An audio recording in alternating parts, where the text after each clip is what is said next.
আকাশবাণী খবর পড়ছি পার্থপ্রতিম মিত্র। এখনকার বিশেষ বিশেষ খবর। প্রধানমন্ত্রী বলেছেন, অর্থমন্ত্রী খরচে উৎসাহ দিতে যে সমস্ত প্রকল্পগুলির কথা ঘোষণা করেছেন তা সময়োচিত। জিএসটি সংগ্রহে ঘাটতির জন্য রাজ্যগুলিকে ক্ষতিপূরণ দেওয়া নিয়ে কেন্দ্র রাজ্য অচলাবস্থা এখনো কাটেনি। বিহার বিধানসভা নির্বাচনের তৃতীয় পর্বের ভোট গ্রহণের বিজ্ঞপ্তি আজ জারি হয়েছে। দেশে দৈনিক করোনা সংক্রমণের সংখ্যা কমেছে মৃতের সংখ্যা। সুপ্রিম কোর্ট আগামী 16ই অক্টোবর নিট পরীক্ষার ফল প্রকাশের নির্দেশ দিয়েছে। আসছি বিস্তারিত খবরে। প্রধানমন্ত্রী নরেন্দ্র মোদী বলেছেন, অর্থমন্ত্রী নির্মলা সীতারামন খরচে উৎসাহ দিতে উপভোক্তাদের জন্য যে সমস্ত প্রকল্পগুলির কথা ঘোষণা করেছেন তা সময়োচিত। এক টুইট বার্তায় তিনি বলেন, এই পদক্ষেপের দরুন মূলধনী ব্যয় বাড়বে এবং অর্থনীতিতে চাহিদা বাড়াতে উৎসাহ দেবে। উল্লেখ্য, অর্থমন্ত্রী নির্মলা সীতারামন দেশে প্রায় ৭৩,০০০ কোটি টাকার মতন চাহিদা বাড়াতে বেশ কিছু বড় প্রকল্পের কথা ঘোষণা করেছেন। গতকাল নতুন দিল্লিতে এক সাংবাদিক সম্মেলনে তিনি বলেন, সরকারি কর্মীদের লিভ ট্রাভেল কনসেশন বা এলটিসির ভাউচার এবং বিশেষ উৎসব সংক্রান্ত অগ্রিম হিসাবে ৩৬,০০০ কোটি টাকা দেয়া হবে। ২০১৮ থেকে ২০২১ এই ৪ বছর এই সুবিধা বন্ধ থাকার মেয়াদকালে এলটিসি বাবদ সরকারি কর্মীদের ১০ দিনের লিভ এনক্যাশমেন্টের টাকা এবং তারা যে ভ্রমণ ভাতা পাওয়ার অধিকারী তা দিয়ে দেওয়া হবে। বিশেষ উৎসব অগ্রিম হিসাবে সমস্ত সরকারি কর্মীরা ১০,০০০ টাকা পাবেন, তবে তা ১০ মাসের কিস্তিতে পরিশোধ করতে হবে। এক্ষেত্রে কোনো সুদ লাগবে না বলে অর্থমন্ত্রী জানান। পাশাপাশি কেন্দ্র ও রাজ্যের মূলধনী ব্যয় খাতে ৩৭,০০০ কোটি টাকা বরাদ্দ করা হয়েছে। জিএসটি সংগ্রহে ঘাটতির জন্য রাজ্যগুলিকে ক্ষতিপূরণ দেওয়া নিয়ে কেন্দ্র রাজ্য অচলাবস্থা এখনো কাটেনি। জিএসটি কাউন্সিলের গতকালের বৈঠকও অমীমাংসিতভাবে শেষ হয়। এক সপ্তাহের মধ্যে এই নিয়ে দ্বিতীয়বার পরোক্ষ করের নিয়ামক কর্তৃপক্ষ ঘাটতি মেটাতে রাজ্যগুলির ঋণ নেওয়া নিয়ে কেন্দ্রের প্রস্তাবের ব্যাপারে সহমতে পৌঁছতে ব্যর্থ হল। অর্থমন্ত্রী নির্মলা সীতারামন বলেছেন, রাজ্যগুলিকে জিএসটি ক্ষতিপূরণ দেওয়ার জন্য কেন্দ্র ঋণ নিতে পারবে না, কারণ তাতে বন্ডের পরিমাণ বাড়বে। ঋণের ভার বৃদ্ধি পাবে সরকার এবং বেসরকারি ক্ষেত্রের ওপর। তবে রাজ্যগুলি যদি ভবিষ্যতে জিএসটি রসিদ দেখিয়ে ঋণ নেয় তাহলে এই পরিস্থিতি হবে না। ২১টি রাজ্য কেন্দ্রের প্রস্তাবে সম্মত হয়েছে বলে অর্থমন্ত্রী জানান। উল্লেখ্য, গত আগস্টে কেন্দ্র জিএসটির ঘাটতি মেটাতে রাজ্যগুলিকে ঋণের দুটি বিকল্প, হয় রিজার্ভ ব্যাংকের দেওয়া সুবিধার ভিত্তিতে ৯৭,০০০ কোটি অথবা বাজার থেকে ২,৩৫,০০০ কোটি টাকা ঋণ নেওয়ার প্রস্তাব দেয়। পরবর্তীকালে কয়েকটি রাজ্যের দাবি মেনে প্রথম প্রস্তাবে ঋণের সর্বোচ্চ সীমা ৯৭,০০০ কোটি টাকা থেকে বাড়িয়ে ১,১০,০০০ কোটি টাকা করা হয়। বিহার বিধানসভা নির্বাচনের তৃতীয় পর্যায়ের ভোট গ্রহণের বিজ্ঞপ্তি আজ জারি হয়েছে।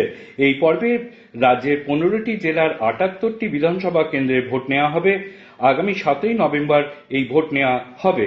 মনোনয়নপত্র পেশের শেষ দিন ২০ অক্টোবর। ২১ অক্টোবর মনোনয়নপত্রগুলি খতিয়ে দেখা হবে। মনোনয়নপত্র প্রত্যাহারের শেষ দিন ২৩ অক্টোবর। এই খবর শুনছেন আকাশবাণী থেকে। দেশে দৈনিক করোনা সংক্রমণের সংখ্যা আরও কমে ৫৫,৩৪২-এ দাঁড়িয়েছে। অন্যদিকে ২৪ ঘন্টায় সুস্থ হয়ে উঠেছেন ৭৭,৭৬০ জন। কমেছে মৃতের সংখ্যাও। আজ সকালে স্বাস্থ্য দপ্তরের প্রকাশিত রিপোর্ট অনুযায়ী একদিনে ৭০৬ জনের মৃত্যু হওয়ায় এই সংখ্যা এখন ১,০৯,৮৫৬। মোট আক্রান্ত ৭১,৭৫,৮৮০ জনের মধ্যে সুস্থ হয়ে উঠেছেন ৬২,২৭,২৯৫ জন। আরোগ্যের হার পৌঁছেছে ৮৬.৭৮%।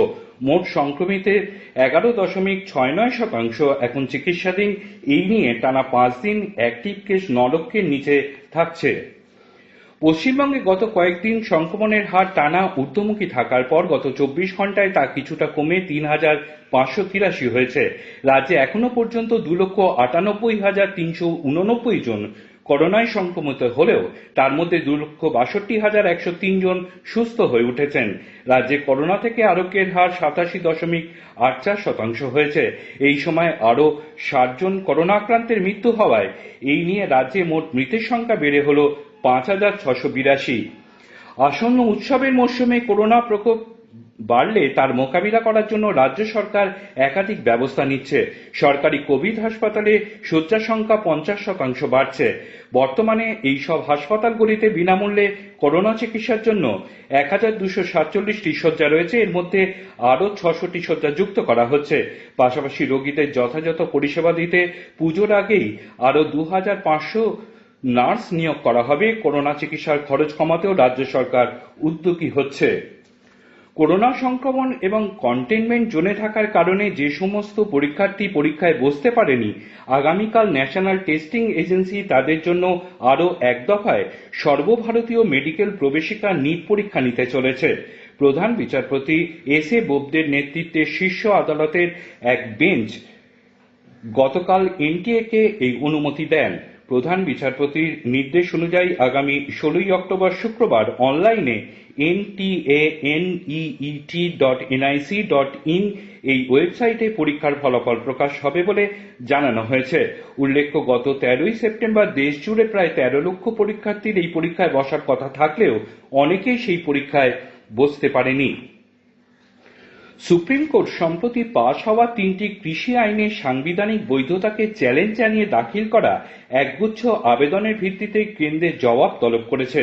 প্রধান বিচারপতি এস.এ. বোবদের নেতৃত্বাধীন বেঞ্চ কেন্দ্রকে এ বিষয়ে গতকাল নোটিশ পাঠিয়ে 4 সপ্তাহের মধ্যে জবাব দিতে বলেছেন। কেন্দ্রীয় আইন ও বিচারমন্ত্রী রবিশঙ্কর প্রসাদ 16 তারিখ থেকে সাংহাই সহযোগিতা সংগঠনের বিচারমন্ত্রীদের সম্মেলনের আয়োজন করছেন। এই প্রক্রিয়ার অঙ্গ হিসেবে আজ থেকে বিশেষজ্ঞ কার্যকরী সমিতির বৈঠক শুরু হচ্ছে। দুটো অনুষ্ঠানই অনলাইনের মাধ্যমে হবে। সরকার জানিয়েছে, গরিব কল্যাণ রোজগার অভিযানে এখনো পর্যন্ত মোট 32 কোটি কর্মদিবস সৃষ্টি হয়েছে। কর্মসংস্থানের জন্য খরচ হয়েছে 31,577 কোটি টাকা। কেন্দ্রীয় গ্রামোন্নয়ন মন্ত্রক জানিয়েছে, এই অভিযানের মাধ্যমে 1,32,000 জল সংরক্ষণ কাঠামো, 4,12,000 গ্রামীণ আবাস, 35,000-এর বেশি গবাদি পশুর আবাসস্থল, 25,000 পুকুর খনন ইত্যাদি করা সম্ভব হয়েছে। সরকার জানিয়েছে, 2020-21 অর্থবর্ষে খরিফ বিপণন মরশুমে 3,57,000 কৃষকের কাছ থেকে 42.55 লক্ষ মেট্রিক টন ধান সংগ্রহ করা হয়েছে। এছাড়াও ডাল ও তৈলবীজ সংগ্রহ হয়েছে 30.7 লক্ষ মেট্রিক টন। আসন্ন দীপাবলি উৎসবের দিকে তাকিয়ে কেন্দ্রীয় কামধেনু আয়োগ দেশজুড়ে কামধেনু দীপাবলি অভিযান প্রচার শুরু করেছে। দীপাবলি উৎসবে গরুর গোবর দিয়ে প্রস্তুত সামগ্রী ব্যবহারের ওপর এই প্রচার অভিযানে জোর দেওয়া হয়েছে। গরুর গোবর দিয়ে প্রস্তুত প্রদীপ, বাতি, ধূপ, স্বস্তিক চিহ্ন, গৃহসজ্জার সরঞ্জাম, মূর্তি প্রভৃতি এই বছরের দীপাবলিতে ব্যবহারের জন্য উৎপাদন শুরু হয়ে গেছে বলে কেন্দ্রীয় মৎস্য ও পশুপালন এবং দুগ্ধ শিল্প মন্ত্রক জানিয়েছেন। ভারত প্রশান্ত মহাসাগরীয় অঞ্চলকে বাধামুক্ত করতে QUAD-কে আরও বিস্তৃত আকার দেওয়ার আহ্বান জানিয়েছে মার্কিন যুক্তরাষ্ট্র। মার্কিন স্বরাষ্ট্র সহসচিব স্টিফেন বাইগুন গতকাল নতুন দিল্লিতে ভারত আমেরিকা যৌথ ফোরামের বৈঠকে বলেন, এজন্য অন্যান্য সমমনস্ক অংশীদার রাষ্ট্রকে নিয়ে একত্রিতভাবে আরও বড় আকারে উদ্যোগ নিতে হবে। যে সকল রাষ্ট্র মুক্ত ভারত প্রশান্ত মহাসাগরীয় অঞ্চল চায় তারা প্রত্যেকেই এই জোটে স্বাগত। ভারতের বিদেশমন্ত্রী এস জয়শঙ্করের সঙ্গে মার্কিন স্বরাষ্ট্র উপসচিব দ্বিপাক্ষিক, আঞ্চলিক এবং আন্তর্জাতিক গুরুত্বপূর্ণ বিষয় নিয়ে আলোচনা করেছেন। গতকাল শ্রী বাইগুন 3 দিনের ভারত সফরে নতুন দিল্লিতে এসে পৌঁছন। আজ দুবাইতে IPL এর ম্যাচে সানরাইজার্স হায়দ্রাবাদ চেন্নাই সুপার কিংসের বিরুদ্ধে খেলবে। গতকাল Royal Challengers Bangalore Kolkata Knight রাইডার্সকে 82 রানে হারিয়ে দিয়েছে। শেষ করার আগে খবরের বিশেষ অংশ আরেকবার।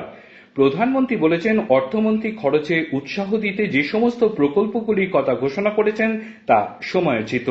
জিএসটি সংগ্রহে ঘাটতির জন্য রাজ্যগুলিকে ক্ষতিপূরণ দেওয়া নিয়ে কেন্দ্র রাজ্য অচলাবস্থা এখনো কাটেনি। দেশে দৈনিক করোনা সংক্রমণের সংখ্যা কমেছে মৃতের সংখ্যা। করোনা সংক্রমণ প্রতিরোধে মাস্ক পরুন ও ঠিকভাবে পরুন, 2 গজের দূরত্ব বজায় রাখুন, হাত পরিষ্কার ও পরিচ্ছন্ন রাখুন। খবর শেষ হলো।